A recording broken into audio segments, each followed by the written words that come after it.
HD cutlery અને fabrics, Nanpura trade house, Sainath ઢોસાની ગલીમાં.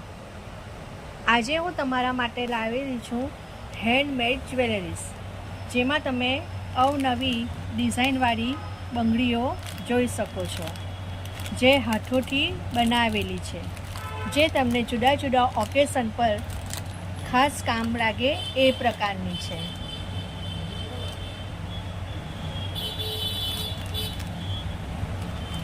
અવનવી ડિઝાઇન, અવનવા કલરની અંદર બંગડીઓ. ત્યારબાદ હેન્ડમેડ સેટ, હેન્ડમેડ પિન, માથામાંની એસેસરીઓ, ટિકટેક પિન, રબર પિન, જે તમે અવનવી વેરાયટી સાથે જોઈ શકો છો. ખાસ પ્રકારના પ્રસંગે તમે એને પહેરી શકો છો.